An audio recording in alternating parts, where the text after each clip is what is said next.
Hello guys, welcome back to my channel travel tex details. और आपका फिर से स्वागत है मेरी इस चैनल पे और नए एक ब्लॉग में। तो आज है 8 अगस्त और हाँ, अभी मैं आपको थोड़ा बहुत इंश्योरेंस के बारे में बताने वाला हूँ। आज का दिन तो चलो ठीक ठाक रहा है आज, और कल का दिन भी बहुत अच्छा रहा। ऑलमोस्ट 1000 तक का मैंने ये अर्न कर लिया था, और यानी 400 का मैंने पेट्रोल भरवाया था, और अप्रॉक्स मैंने 1000 रुपीज़ के आसपास मैंने टोटल इनकम की थी। तो 600 रुपये का यानी 600 तक का फ़ायदा हो गया मेरा टोटल। तो बाकी और आपको बताऊँ तो ये इंश्योरेंस कंपनी वाले क्या करते हैं, अभी इंश्योरेंस कंपनी के बारे में आपको थोड़ा बहुत नॉलेज दूंगा। तो अभी एक हाँ देखो, अभी एक इंश्योरेंस कंपनी वालों का ही कॉल आया था मुझे। तो मुझे अभी ये टॉपिक स्टार्ट करने से पहले एक कॉल आ गया ऑलरेडी। कल मुझे 2-3 बार नहीं, ऑलमोस्ट 10-11 बार और अलग अलग कंपनी से इंश्योरेंस वालों के कॉल आने लगे। और मेरी डेट अभी ड्यू डेट थी अभी कल की, और मैं आपको जस्ट बताने वाला हूँ कि इंश्योरेंस वाले कैसे उल्लू बनाते हैं। तो जैसे कि अभी आप मान लो कि आपका टैक्सी कॉमर्शियल व्हीकल है, तो टैक्सी कॉमर्शियल व्हीकल पे आपको मिनिमम जो छोटी गाड़ी है 4 सीटर, उस पर आपका टोटल इंश्योरेंस ये लोग लगा देते हैं। और जो कंपेंसेशन है और जो कुछ है, जितना भी है, जो कुछ फैसिलिटी देते हैं वो लोग, या फिर डेप्रिसिएशन देते हैं, जो कुछ कवर होता है उसके रिगार्डिंग है पूरी डिटेल। तो वो अराउंड आपको जितना भी कवर हो जाता है, ये रोड साइड असिस्टेंट है, फिर जो कुछ इंजन के पार्ट्स है या फिर बॉडी पार्ट्स है, सब कुछ मिला के आपका 25,000 अराउंड आपका जो ईयरली इंश्योरेंस है वो जाता है आपका।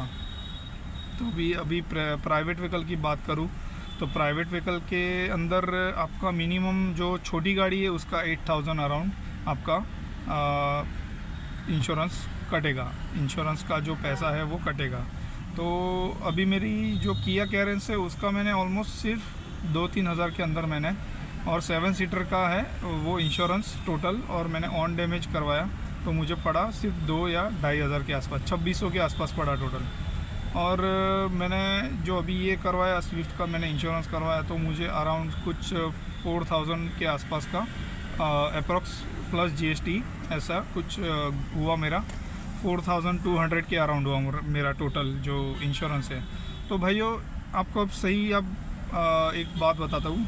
जैसे कि आप ये शोरूम पे जाते हो, शोरूम पे आप इंक्वायरी करने जाते हो, तब ये लोग जो आपको एक शोरूम है, फिर RTO है, और जो इंश्योरेंस है, तो ये लोग कैसे काटते हैं।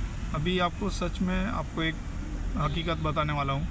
जैसे कि आपने इंक्वायरी कर ली, आपको पूरा टोटल आपको ऑन रोड दिखा दिया, ये वो करके ऐड ऑन करके, फिर कॉरपोरेशन टैक्स वगैरह सब कट करके, यानी ऐड ऑन करके।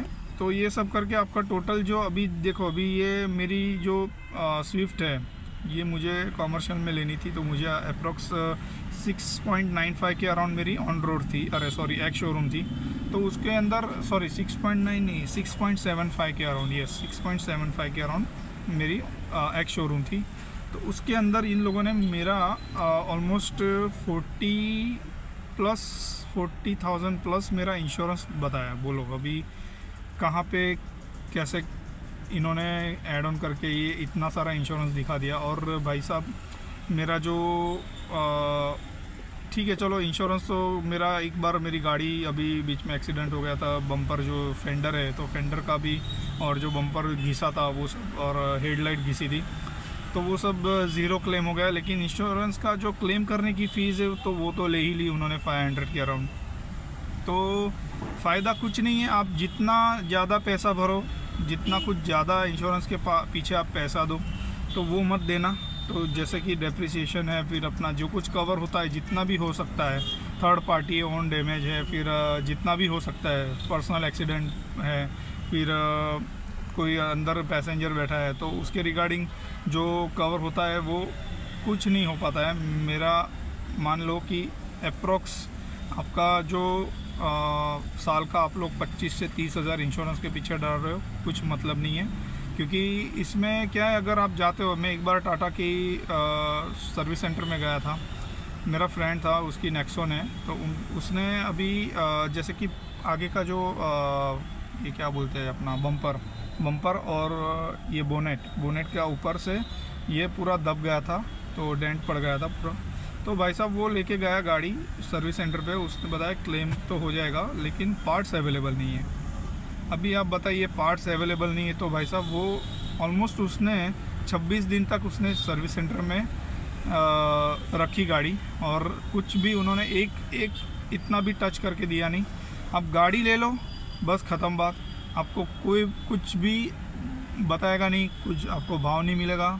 तो ऐसे सब झोल होते हैं सर्विस सेंटर वालों के, पार्ट्स नहीं है ये वो, आपको यानी बहाने बताने शुरू हो जाएंगे। तो ये सब बहुत ही बेकार चीज़ है। तो मैं आपको ये एक सही चीज़ बताने वाला था। तो ये जैसे कि अभी आपको न्यू व्हीकल परचेस करना है, तो आप एक काम करिए, पहले आप एक शोरूम निकाल लीजिए, एक्चुअल जो शोरूम प्राइस है, तो उसमें सिर्फ आप उसका कॉरपोरेशन टैक्स है जो कुछ आपको एप्लीकेबल रहता है, और उसके अलावा आपका जो ऑन रोड जो क्या बोलते हैं उसको, हाँ आरटीओ का फ़ीस, तो आरटीओ पासिंग का जो रहता है उसका फ़ीस, तो वो भी वो लोग अप्रॉक्स 40 अराउंड वो लोग ले लेते हैं एक गाड़ी के पीछे। भाई साहब हर एक के अंदर हर एक का कमीशन रहता है, एजेंट लोग रहते हैं, आरटीओ वाले रहते हैं, उनके अंदर जो कुछ प्रोसीजर रहती है उसकी फ़ी रहती है, तो सब मिला के आपका टोटल 80,000 90,000 वो लोग बढ़ा देते हैं। तो ऐसे करके आपका 1 लाख के अराउंड आपका टोटल बढ़ जाता है। तो ये कुछ फ़ायदा नहीं है। एक काम कीजिए, आप सही से आपको बता देता हूँ, एक अच्छा आपको ये नॉलेज शेयरिंग वीडियो है, ऐसा आपको मैं अभी आइडिया देने वाला हूँ। आप नया व्हीकल खरीदते टाइम आप सिर्फ और सिर्फ आरटीओ पासिंग है वो ही करवाइए, और इंश्योरेंस जो है वो बाहर से ही करवाइए, क्योंकि वो लोग क्या करते हैं आपको इतना सारा इंश्योरेंस का अमाउंट बताएंगे, ये वो ये ऐड हो जाएगा, ये वो कर देंगे, लेकिन कुछ भी फ़ायदा नहीं है भाई साहब। नई गाड़ी लेंगे तो उसके बाद वो लोग कुछ कवर नहीं करते हैं, क्योंकि आपका अगर एक बार आपने गाड़ी ले ली शोरूम से और बाहर निकल गए तो सीधी आपकी गाड़ी पुरानी हो जाएगी विदिन मिनट। क्योंकि वो लोग जैसे अभी मेरा महिंद्रा TUV 300 था, तो उन्होंने 3 साल के बाद मेरा एक क्लच प्लेट का इशू आया था, फ्लाईव्हील का इशू।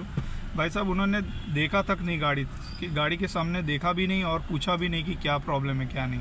मैं 2 घंटे तक वेट करता रहा और कुछ उन्होंने मेरा कवर करके दिया नहीं है उन लोगों ने। और मैंने खुद फिर मेरा पर्सनल जो एक गैरेज वाला है उसके पास जाके मैंने ये गाड़ी करवाई, और सिर्फ 38,000 के अंदर पूरा फ्लाईव्हील और पूरा क्लच प्लेट का इशू था, तो वो सब मैंने ठीक करवाया। इंजन स्टार्टर मोटर जो थी उसका भी ठीक करवाया, एरर थी वो भी हो गया 38,000 के अंदर, और विदिन इंक्लूडिंग ऑल, यानी उसका लेबर चार्ज आ गया, सब कुछ आ गया उसके अंदर, तो अलग से मुझे कुछ नहीं करना पड़ा। तो ये भाई ऐसी हकीकत है, ये सच्चाई है ये शोरूम वालों की, और सर्विस सेंटर वालों की भी ये बहुत नाइंसाफ़ी है, बहुत बेकार लोग हैं ये। तो एक बार आप गाड़ी ले लो, आपको कोई भाव नहीं देगा, कोई पूछेगा भी नहीं। तो इससे अच्छा है कि भाई साहब ऑन डैमेज ना लेते हुए आप अगर खुद पर्सनल कार चलाते हो, आप खुद एक बंदा ही चल रहा है, जैसे कि मेरी खुद कार चलाता हूँ, अगर किसी को नहीं देनी है आपको, तो आप एक काम कीजिए, थर्ड पार्टी ले लो और सही से हो जाओ, बस यही एक फ़ायदा है। हाँ चलो, पहले नई गाड़ी ली 1 साल 2 साल तक जो 1+2 ईयर का जो on damage plus third party जो रहता है वो एक बार हो जाए ख़त्म, उसके बाद आप सीधा थर्ड पार्टी लेना स्टार्ट कर दीजिए, क्योंकि उसमें कुछ फ़ायदा नहीं है। ऑन डैमेज में भी बहुत ज़्यादा पैसे लूट रहे हैं ये इंश्योरेंस कंपनी वाले, और मैंने देखा 1% भी वो लोग क्लेम नहीं कर पाते हैं। और जैसे क्लेम करने का भी अगर मौका मिल जाए तो भाई साहब पार्ट्स नहीं मिलते हैं, ये सब बहुत ऐसी दिक्कतें आती है। तो आप एक काम करिए, यही सही रहेगा आपके लिए, ऑन डैमेज ना लेते हुए थर्ड पार्टी सस्ते में सस्ता, आप जो एको का है या फिर किसी का भी है, आपको सिर्फ इंश्योरेंस से मतलब है, और इज्जत से आप बाहरी जो अगर आपका कोई पहचान वाला है, गैरेज वाला है, तभी वही आप ठीक करवाइए गाड़ी, क्योंकि ये लोग कोई भाव नहीं देते, कुछ भी पूछते नहीं है क्या हुआ कैसे हुआ। तो ये सब दिक्कतें आने लगती है। जैसे आपकी गाड़ी 4-5 साल पुरानी हो गई, आपको कोई पूछेगा नहीं कि क्या हुआ क्या नहीं है, तो ऐसा सब इशू आता है। तो इससे अच्छा है कि आप अपना ऑन डैमेज ना लेते हुए थर्ड पार्टी ले लो, कोई पूछने नहीं वाला है, सिर्फ आपके नाम पे इंश्योरेंस है, बस ख़त्म बात। तो बस वही एक आपको एक मेन चीज़ आपको बतानी थी। कि कैसे लूट रहे हैं। एजेंट आ जाते हैं उसके अंदर, वो कंपनी वाले आ जाते हैं, शोरूम वाले आ जाते हैं, सबका कमीशन रहता है, हर एक का 20-40% कमीशन रहता है, तो और एजेंट का 10-12% कमीशन रहता है। तो ये सब दिक्कतें आने लगती है। तो प्लीज़ आप परचेस मत करिए। 25 लाख की गाड़ी हो या 20 लाख की या 11 लाख या 7 लाख की गाड़ी हो, आपकी छोटी बड़ी, आप मत लीजिए। ऑन डैमेज मत लीजिए, थर्ड पार्टी करवाइए। जो होगा सामने का नुकसान होगा। अगर आप देखो, आप सही से चला रहे हो तो कोई प्रॉब्लम नहीं, दिक्कत नहीं है। तो सामने वाला अगर आपको ठोक के जाता है तो ठीक है, हम तो अपना करवा लेंगे बाहर से, गैरेज से। अगर कुछ दिक्कत आती है हमारी ओर से, कुछ हो जाता है एक्सीडेंट सामने का, तो वो थर्ड पार्टी जो रहता है वो सही रहता है। तो थर्ड पार्टी इंश्योरेंस करवा लीजिए, तो वही सही रहेगा। तो क्या है, वो सामने वाला जो पार्टी है, जो सामने वाली जो लाइक जो कुछ है पार्टी या कुछ लोग, तो उसका भी कवर हो जाएगा। तो ऐसा आप करिए, यही सही रहेगा आपके लिए। तो बस, और आज मैं निकला था सुबह 8:45 बजे, और मेरी अभी कितना हुआ, अभी कितना बजा है, हाँ 11 बज गए। अभी 2 घंटे के अंदर मेरी 3 राइड हो गई और 300 रुपये मिले। अभी देखते हैं शाम तक कितना हो पाता है। कल तो अच्छा हुआ था, चलो 600 की कमाई हुई थी, 400 का पेट्रोल भरवाया था। और बस अभी थोड़ा वेट कर लेते हैं, ऊबर में शायद 1-2 ट्रिप और आ जाए, या फिर रैपिडो के अंदर एक और आ जाए, तो टोटल 6-7 ट्रिप हो जाएगी। तो अच्छा खासा हम आज भी कमा लेंगे। कल अभी रक्षाबंधन है, तो रक्षाबंधन के दिन तो मैं निकलने नहीं वाला हूँ, क्योंकि मेरे घर गेस्ट आने वाले हैं। तो ये सब है सीन। और परसों मेरा EMI कटेगा 14,508 के आसपास। ये लोग भाई साहब फाइनेंस वाले भी लुट्टे हैं साले, ये सब दिक्कत है। इतनी छोटी गाड़ी का 14,500 रुपया है महीने का EMI। तो बस ऐसा ही है, ये सब लूटने के धंधे ही है, सब झोलम झोल है। तो प्लीज़ आप ये एक ज़रूर फॉलो करिएगा। आप इंश्योरेंस के पीछे मत डालिए पैसा इतना, क्योंकि कोई मतलब नहीं रहता है। करोड़ की गाड़ी भी ले लो, कोई आपको पूछेगा नहीं। तो यही एक दिक्कत है। ठीक है, चलिए। और अगर आप मेरी चैनल पे नए हो तो प्लीज़ सब्सक्राइब करना मत भूलना, और इस लाइक को कमेंट ज़रूर कर देना, शेयर करना और लाइक करना। ठीक है, चलिए मिलते हैं फिर अगले वीडियो में। तब तक के लिए bye bye, take care, ride safe, जय हिंद, बाय।